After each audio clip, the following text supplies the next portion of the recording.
Marlene, Mario, we at Closer to Truth love focusing on the nature of consciousness, the mind-body problem.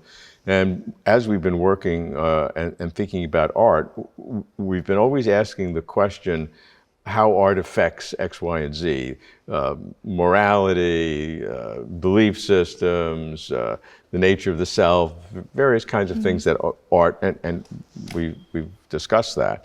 I want to ask a different question, that the fact that art can do these things and affect morality, affect belief systems, what could that say about how art can be a probe of how human mentality works, kind of at a deeper level? Mm-hmm. The mind-body problem is one of the most difficult problems, and it hasn't been solved yet, and it probably will never be solved. Right. And we're not trying to do that here. That's good to know. But I think most psychologists will probably agree that the body and the mind, so cognition, affect, motivation, emotion, and also bodily expressions, are very intricately and very closely tied together. Mm-hmm. They are inseparable.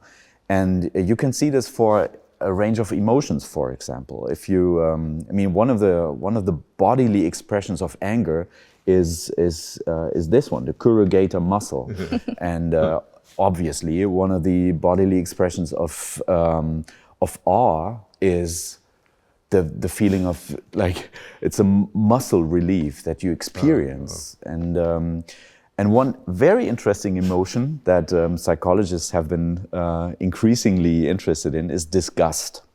And art is undoubtedly able to trigger a sense of and an experience of disgust in people, if you see something really disgusting.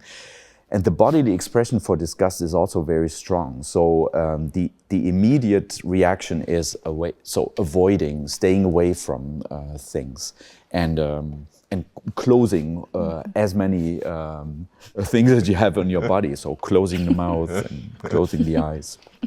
Are these cross-cultural? I mean, these are not culturally? This is absolutely universal. Yeah. It's cross-cultural. So each of these kinds of reactions. I mean, not in the specifics, but in general, yes. And with disgust, it's pretty strong. And contempt is also an emotion that has a cross-culturally valid way of expressing itself bodily.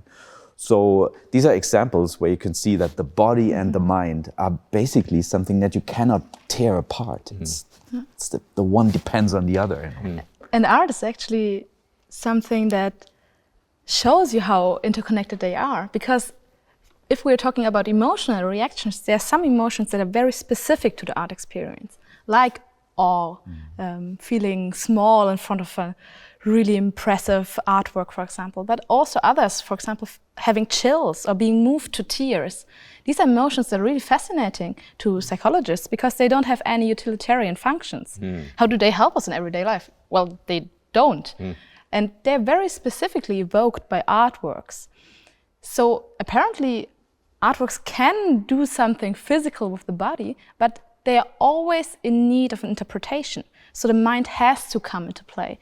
People try to find meanings in artworks. So in order for that to happen, what does that say about the mind? Let's compare humans to other primates.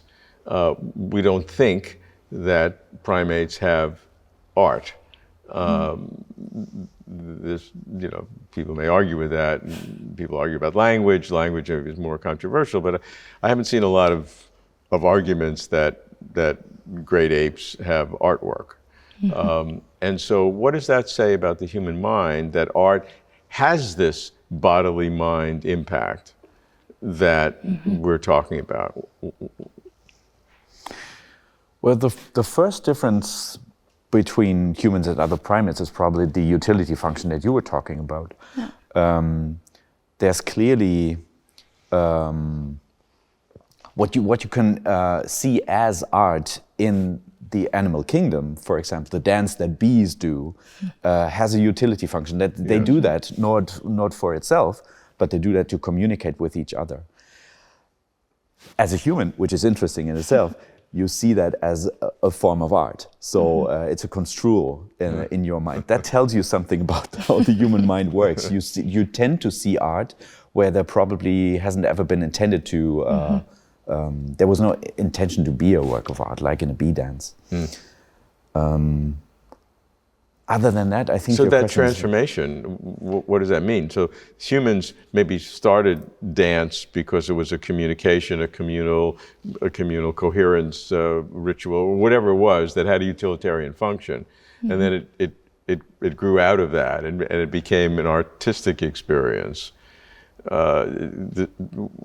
What does that say about the human mind and the capability of that kind of transformation from utilitarian to reflective?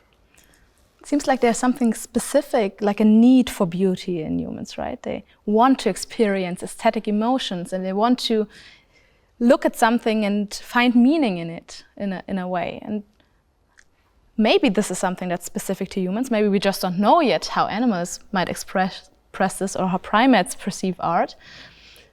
But there seems to be something that fascinates people about the sole artistic, aesthetic function of artworks, for example.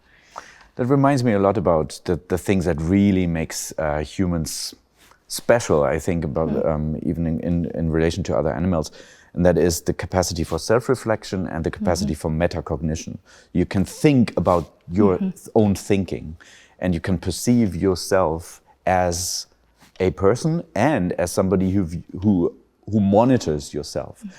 And art is an exemplification of that. You can't have art unless you're doing that. Yes. Exactly. Is that right? Yeah. And art is probably art. In order to perceive something and to engage with art, you could not ever do that without the capacity for self-reflection. Yeah.